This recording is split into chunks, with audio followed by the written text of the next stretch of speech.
السلام علیکم ویورز، مقدس اکیڈمی میں ہم آپ کو خوش آمدید کہتے ہیں۔ آج کی دوسری کلاس میں ہم سورہ بقرہ سے آغاز کریں گے۔ ہماری پہلی کلاس میں ہم نے سورہ فاتحہ کا ترجمہ اور تفسیر پیش کی تھی۔ سورہ فاتحہ قرآن کی ان چند سورتوں میں سے ہے جس کی ساری آیات ایک ساتھ نازل ہوئی تھیں۔ سورہ فاتحہ مکی سورت ہے جبکہ سورہ بقرہ مدنی سورت ہے۔ حجم کے اعتبار سے قرآن پاک کی سب سے بڑی سورت ہے۔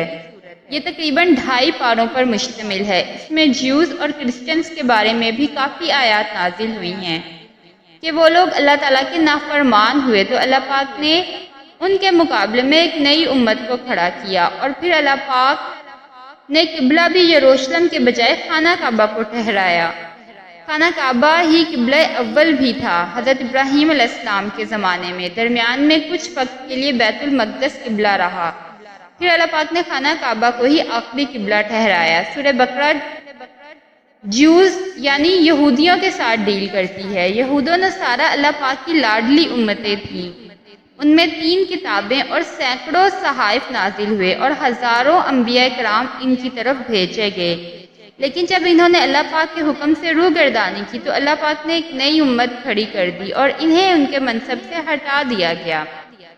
صحیح مسلم میں نبی پاک صلی اللہ علیہ وآلہ وسلم نے ارشاد فرمایا، قرآن حکیم کی تلاوت کیا کرو، قرآن اپنے پڑھنے والے کے لیے سفارش کرے گا۔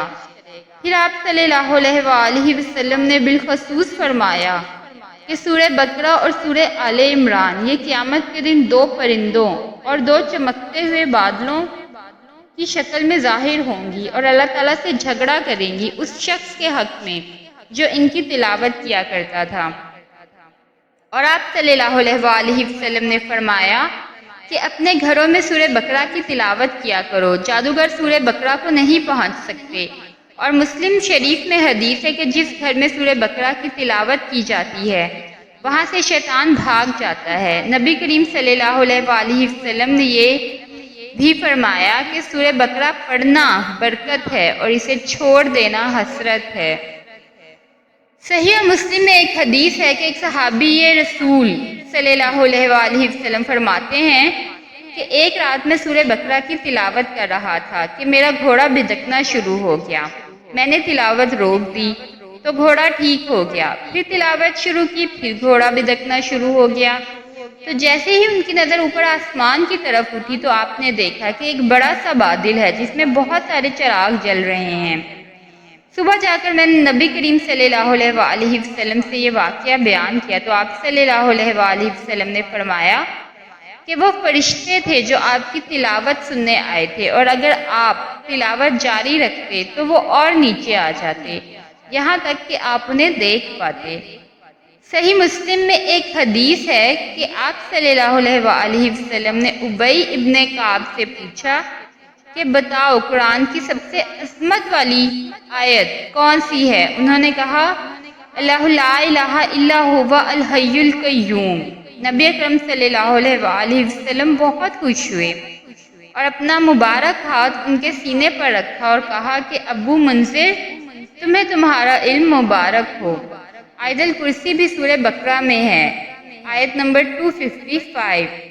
صحیح بخاری میں ایک حدیث ہے کہ ایک بار شیطان انسانی شکل میں حضرت ابو ہریرہ رضی اللہ تعالیٰ عنہ کے پاس آیا۔ آپ رضی اللہ تعالیٰ عنہ بیت المال کی حفاظت پر مامور تھے۔ 3 دن وہ شخص آپ رضی اللہ تعالیٰ عنہ کے ساتھ رہا، پھر ایک دفعہ چوری کرتے پکڑا گیا تو آپ رضی اللہ تعالیٰ عنہ نے فرمایا کہ میں تمہیں رسول پاک صلی اللہ علیہ وآلہ وسلم کے سامنے پیش کروں گا۔ تو شیطان نے کہا کہ مجھے چھوڑ دو، میں تمہیں ایک ایسی آیت بتاتا ہوں کہ اگر تم رات کو پڑھ لو تو صبح تک تم شیطان سے محفوظ رہو گے۔ وہ آیت الکرسی ہے۔ صبح جب آپ رضی اللہ تعالیٰ عنہ نے حضور پاک صلی اللہ علیہ وآلہ وسلم سے یہ واقعہ بیان کیا تو آپ نے فرمایا کہ وہ شیطان تھا، ہے وہ جھوٹا مگر بات اس نے سچی کہی ہے۔ صحیح بخاری اور مسلم دونوں میں یہ حدیث ہے کہ جو شخص رات کو سونے سے پہلے سورہ بقرہ کی آخری 2 آیات پڑھ لے گا، اس میں جو کچھ اس نے اپنے رب سے مانگا اسے عطا کر دیا جائے گا۔ سورہ بقرہ مدنی سورت ہے، اس میں 286 آیات ہیں۔ ویورز سورہ بقرہ کا سٹارٹ کرتے ہیں ہم۔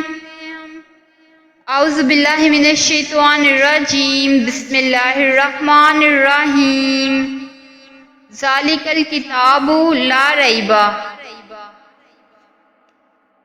اللہ تعالیٰ فرماتے ہیں کوئی شک نہیں ہے اس کتاب میں، کیونکہ اس میں سچ اور حق کھول کر بیان کر دیا گیا ہے، اور جوز اور کرسچنز کو بھی اس میں کوئی شک نہیں، کیونکہ قرآن پاک میں آیا ہے کہ نبی کریم صلی اللہ علیہ وآلہ وسلم کو یہ لوگ ایسے پہچانتے تھے جیسے اپنے بیٹوں کو، کیونکہ توریت اور انجیل میں قرآن پاک کی بھی نشانیاں آئی ہیں اور نبی پاک صلی اللہ علیہ وآلہ وسلم کی بھی نشانیاں موجود تھیں۔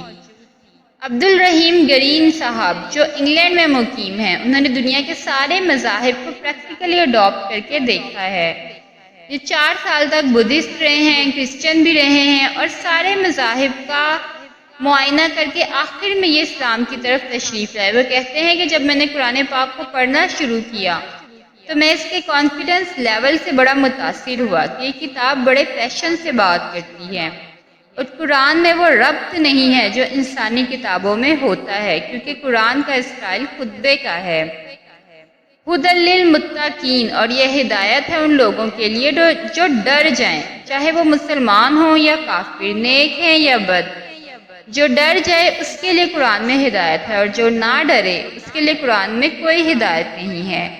جو انسان غور و فکر کرے کہ ہمیں کسی نے پیدا کیا ہے اور ایک دن ہمیں مر کر اس کے سامنے پیش ہونا ہے، پھر ہمارا کیا بنے گا، اس دن ہمیں شرمندگی نہ ہو، تو یہ سوچ کر انسان ڈر جاتا ہے اور اللہ کے حضور سرنڈر کرتا ہے۔ ایسے شخص کے لیے قرآن میں ہدایت ہے۔ الذین یؤمنون بالغیب ویقیمون الصلاۃ، وہ لوگ جو غیب یعنی ان سین پر ایمان رکھتے ہیں۔ اب غیب پر ایمان تو سارے ہی رکھے ہوئے ہیں۔ آپ دیکھیں ساری دنیا بڑے سسٹمیٹک وے سے چل رہی ہے، بیج بوئیں تو اتنا بڑا درخت بن جاتا ہے، اس پر شاخیں، پھول اور پھل لگ جاتے ہیں، مرغی کے انڈے سے چوزا نکل آتا ہے۔ یہ سب کچھ کسی سپر نیچرل پاور کی وجہ سے ہو رہا ہے، جو ایسا باطن ہے کہ جس سے زیادہ ظاہر کوئی نہیں، اور ایسا ظاہر ہے کہ اس سے زیادہ باطن کوئی نہیں۔ اللہ اپنی قدرتوں سے کتنا ظاہر ہے لیکن سب سے پوشیدہ ہے۔ سائنٹسٹ کہتے ہیں کہ یہ پلانٹ ارتھ میریکل پلانٹ ہے، جو بہت ساری فائن ٹیوننگز اور بیلنس کے ساتھ چل رہا ہے، اور یہ کسی کے چلانے سے چل رہا ہے۔ اس کو ایسا بنایا گیا ہے کہ اس پر زندگی آباد کی جا سکے۔ تو جو لوگ غیب پر ایمان لاتے ہیں وہ نماز قائم کرتے ہیں۔ نماز صرف پڑھنی نہیں ہے، بلکہ اللہ کو اپنا رب مان کر جب آپ نماز پڑھیں گے اور اس کے بعد جب آپ زندگی کے معاملات کی طرف لوٹیں گے تو پھر حقوق العباد بھی آپ بہت اچھے طریقے سے ادا کریں گے، کسی کے حقوق نہیں دبائیں گے، کسی کا مال نہیں ہتھیائیں گے، جھوٹ نہیں بولیں گے، ہیرا پھیری نہیں کریں گے۔ یہ سب چیزیں آپ سے نماز قائم کروا رہی ہوں گی۔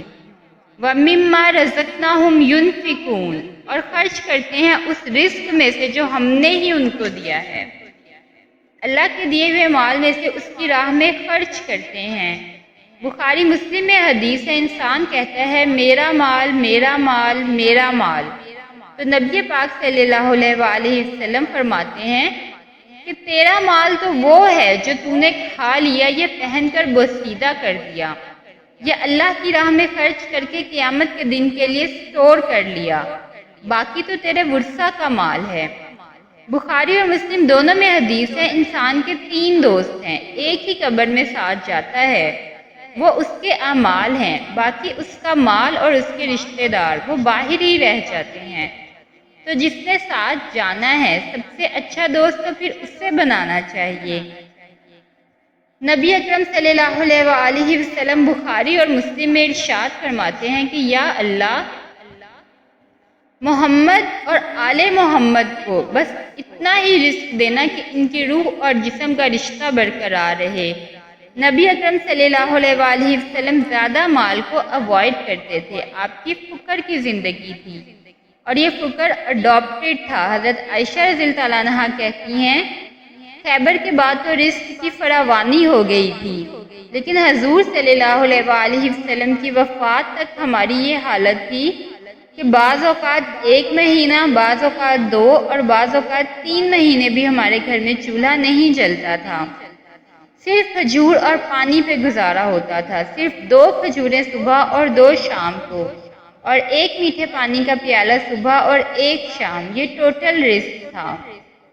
وَالَّذِينَ يُؤْمِنُونَ بِمَا أُنزِلَ إِلَيْكَ وَمَا أُنزِلَ مِن قَبْلِكَ وَبِالْآخِرَةِ هُمْ يُوقِنُونَ، اور وہ لوگ جو ایمان لاتے ہیں اس پر جو آپ پر نازل ہوا اور اس پر جو آپ سے پہلے نازل ہوا، اور آخرت کی زندگی پر وہ یقین رکھتے ہیں۔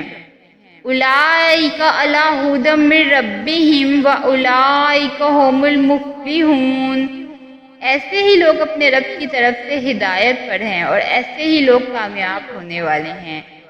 تو اللہ پاک نے ان آیات میں مومنین کی خصوصیات بیان کی ہیں۔ آپ اپنے آپ کو ان خصوصیات سے ضرور کمپیئر کریں اور اللہ کے احکام پر چلنے کی دل سے کوشش کریں، کیونکہ جلد ہی زندگی کا خاتمہ بس ہوا ہی چاہتا ہے۔ اللہ پاک ہمیں اچھی زندگی عطا کریں اور ایمان پہ ہمارا خاتمہ فرمائیں۔ آمین ثم آمین۔